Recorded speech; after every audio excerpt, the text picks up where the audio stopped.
You know, one of my favorite games of all time is Metroid Zero Mission for the Game Boy Advance. It was one of the first games that I ever played back when I was 3 or 4 years old. As soon as I could hold a controller and I could, and my brain could even contemplate, or even handle the function of playing a video game, I had those video games in my hand. I've been a gamer ever since I was a little kid. You know what I mean? Ever since I could remember. And one of the first games that I remember playing was Doom for the Game Boy Advance and Metroid Zero Mission for the Game Boy Advance. The red Game Boy was the one that I had, actually. But what does this have to do with this video? Well, E3 is going to be in a couple of months, in I believe around June 12th. And I'm not entirely sure what's going to be announced. I'm fairly certain that Halo Infinite is going to have a bunch of stuff shown about it, considering the fact that it's going to be coming out, alongside other exclusives, hopefully some more footage on Perfect Dark. I would love if they made maybe another Conquer game, or if they made, honestly, practically any Rareware game, or any older game that they could think of, they could put on the Xbox Series X, and also put it on the PC so they could do whatever they want. I don't know what Sony is going to announce. I hope it's going to be something good. I don't want Sony to fail. I just don't like Sony, and also I wasn't really a big fan of the PlayStation 4, if I'm being completely honest with you. I don't know. I'm not going to get into it. But with Nintendo, I want them to announce... Well, I want them to, of course, announce Breath of the Wild 2. And I want them to announce Metroid Prime 4. I've been waiting so fucking long for a new Metroid game because, unfortunately, I wasn't able to get the Metroid Samus Returns, I believe it's called. It was a Metroid 2 remake that was put on the 3DS. I wasn't able to get that one. So, unfortunately, my fucking... my Metroid itch has only been able to be dealt with older titles like Super Metroid, or fucking Metroid Zero Mission, or Metroid Fusion, or even Metroid Prime 1 and 2. And I love Metroid Prime 1 and 2. 3, I was kind of mixed on. I wasn't a big fan of a lot of the more story-focused things, which I heard in development that it could be taking a more story-driven turn, which I really don't want. Metroid has always excelled in subtext. It doesn't excel in pure storytelling. Pure storytelling was done with Metroid Other M. Enough said. Pure storytelling, or there was a bunch of storytelling with Metroid Prime 3. I like Metroid Prime 3, but in my opinion, of all the Metroid games, or of all the Metroid Prime games, I think that Metroid Prime 3 was the worst one. And I think that Metroid Prime 1, or I don't know. Metroid Prime 1 and 2, I kind of go back and forth on because they have different abilities and power-ups that I like going back and forth to. But I love them both almost equally.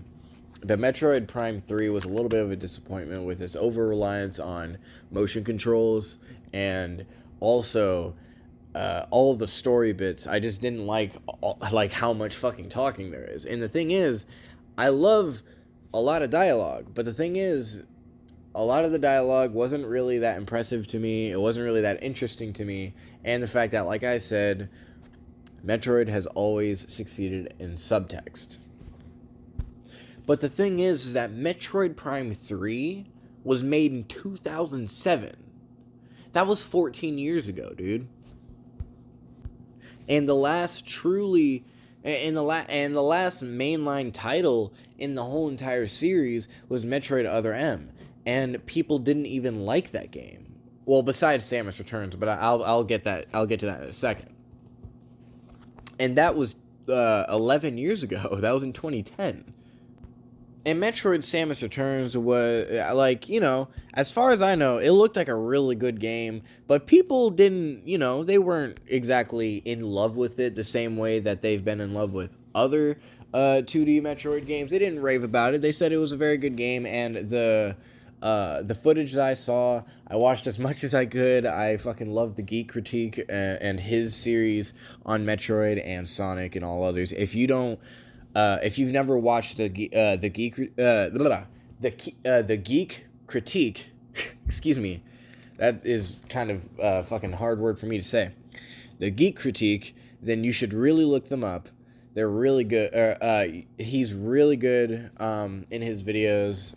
He does a lot of Sonic videos. He's done a lot of Metroid videos. He's done Mario Kart, Super Smash Brothers. He's done a lot of different games, and I love his stuff. So definitely check his stuff out if you haven't. And he's done he's even done AM2R, the fan game of Metroid that Nintendo infamously fucking shut down. But it's been so long since we've had a console game or a console,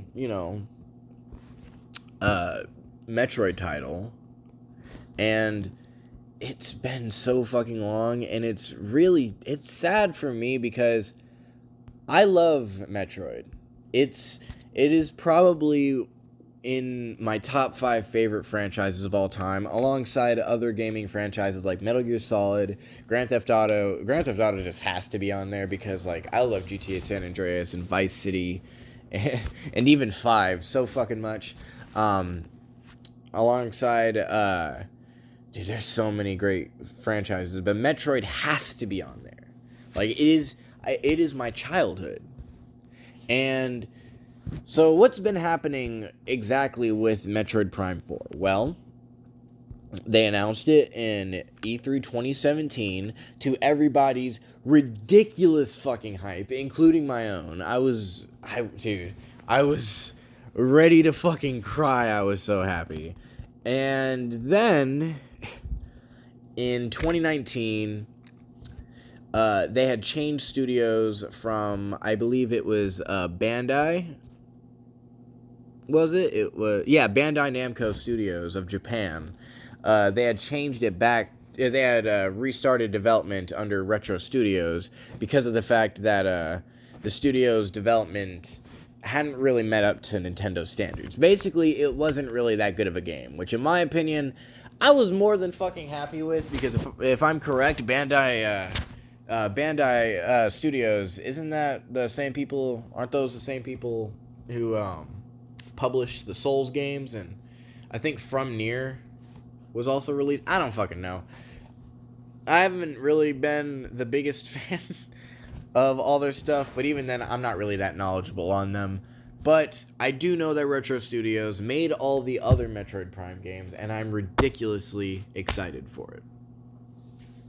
So, what happens next? Well, they could announce it this E3 that's coming up, which, in my opinion, is what's most likely going to happen because of the fact that they did announce it in January of 2019. It has been nearly 2 years, possibly, or going on nearly 3 years, actually, because at January, it'll be, 2022, which isn't really that far. I mean, yeah, it's far, but, like, they probably restarted development a little while before January, you know what I mean? They probably figured that out, and just formally announced it because their shares did go down a little bit when the public found out that Metroid Prime would be delayed because, the project had restarted. But in my opinion, that's a good thing. I want a game that's closest to Metroid Prime 1 and 2. Metroid Prime 3, I'm fine with. I'm fine without those influences, in my opinion. Because I'm fine with the story bits, but if you gave me the option of story bits or non-story bits, I'd rather just play the fucking game with Metroid, because that's what it's about. It's about the experience. I'll scan things and read things because of the fact that that's the information that they put out forward for me. That is the subtext that they will give me. That is what they can, that is what they will make me work with. If they want to get me drawn into a cutscene, have it be like Metroid Prime 2, where all your Galactic Federation people are fucking dead. Then they come back as zombies, and you're trying to figure out what's going on until you find out that this stuff called Dark Ing, if I'm correct, or Dark Aether, is corrupting them. That's interesting, but I didn't have to, and even then, it did have a text box explaining it a little bit further into it. But that's really one of the few times that it does it. And it's practically the equivalent of a scan, you know what I mean? But it's more of the fact that I believe we saved him at that point. But with Metroid Prime 3, there's a lot of conversations. Like, a lot of them. I don't want to go through an entire fucking Galactic Federation place just to meet all my friends and buddies, and then watch something bad happen, and then have a fucking conversation with the commander over why it's a bad thing. I'm fine without that. You know what I mean? I am more than fine without doing all that bullshit. That is not what Metroid is about. That's not what Super Metroid was about. That's not what Metroid Zero Mission was about. Metroid Fusion was a little bit different. There was there was dialogue in that thing, but the thing is that they kept it to a minimum. They kept it to controlled spaces. If they're gonna do more of dialogue-heavy stuff, as a matter of fact, I just thought of that. Make it like Metroid Fusion if you're gonna really go that story-driven route. Make it like Metroid Fusion, in which each save room has little dialogue option, or has little dialogue spots where they tell you certain things, just the same way that they did in Metroid Fusion with the computer. That's my opinion. So those are my takes on it. I hope that it happens. I love Metroid. If I haven't made that clear, I'm a huge Nintendo fan. I want them to fucking succeed. And Metroid Prime 4 is easily one of the most anticipated games that they could announce right now.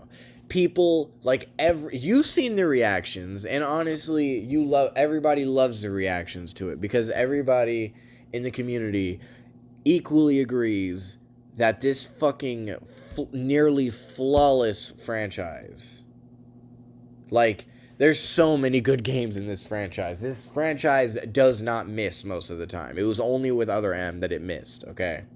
That was a one-time thing. But we are all just so happy in unison of this amazing franchise finally getting some love after nearly 13 years of a real Metroid game and a true Metroid experience. Till that happens, I hope you guys have enjoyed this video. Like it if you did, subscribe if you want to, and have a good one. Peace.